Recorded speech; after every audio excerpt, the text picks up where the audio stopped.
What is up, internet? My name is Brando and welcome to Dungeon Dorks, a video series where we talk anything and everything Dungeons and Dragons.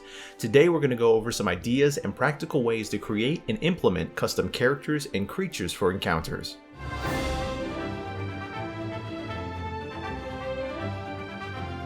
Perhaps you've got a group of veteran players who've memorized most of the monster manual and you still want to keep them on their toes, or maybe you've got a party that's larger or stronger than a module is balanced for. Or maybe you just have that creative itch and you want to summon your own unique beasts. In any case, there's plenty of reasons why you might find yourself with the need or desire to occasionally create and customize creatures for your campaign. To start, from personal experience, I find myself more often than not DMing for larger groups, so when you're dealing with a party of around 5 to 8 players, you're going to have less rounds of combat, so you gotta make them count. A static buff to a creature's health is okay, but if that's all you're adjusting, there's a chance you're going to be dragging out a less than interesting encounter. Always think of ways to make the battle more dynamic.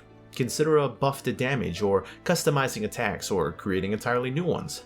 For my larger groups, I like attacks that can affect multiple players at the same time, like a chain lightning where electric bolts bounce from one character to the next, or maybe a huge slam attack that hits everything in a 10-foot box.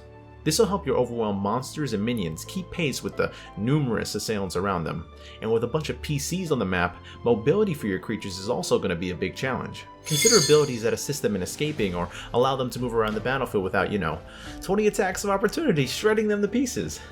Maybe your creature has a teleport that transports them 30 feet, or maybe even an attack that pushes the players back, giving your monster some breathing room. Now, for smaller parties of around 1 to 4 players, the minutiae and details of party makeup are going to be even more important to consider. There's more intimacy with less players, so you're going to have to be more careful about your adjustments.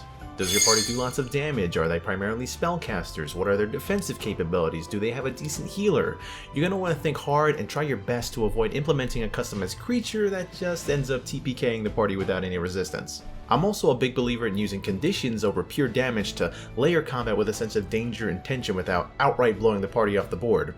Maybe a wailing spirit can cry out, causing the players to be frightened, or maybe a crafty roguelike villain can use a trip attack to knock the players prone. If you do want to add a powerful boss-like enemy for dramatic flair or otherwise, be sure to scale down their general statistics to keep them within a reasonable range of the party's level.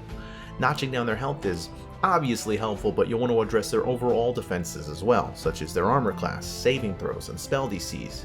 Try to keep a record of monsters that have given the players trouble in the past, and gear this boss enemy in that general direction, if not a bit more dangerous. Now for just some general fun ideas, having different phases to an encounter is a favorite of mine. I like when a scenario continually evolves and seeing how the players react. Maybe after a damage milestone is met, the creature transforms or gains new abilities. Perhaps they're able to summon lesser minions to assist in the fight, or perhaps they sprout wings or begin to regenerate. And with a constantly changing scenario in mind, your creature could affect the battlefield itself. Maybe a giant slime leaves a trail of burning acid in its wake, or maybe a earth elemental is able to summon up dangerous rocky spikes. At the end of the day though, these are all just suggestions to help you brainstorm. It's going to take some experimentation and some trial and error to go ahead and find the true balance within your games. As a final tip/warning, I would say to err on the side of caution and stick to the less is more mantra for the time being before making any substantial changes to enemies to, prevent any unintentional TBKs when you just want the players to have a good time. I hope that you guys had fun, that you maybe learned something, and that you're able to use some of these ideas in your games.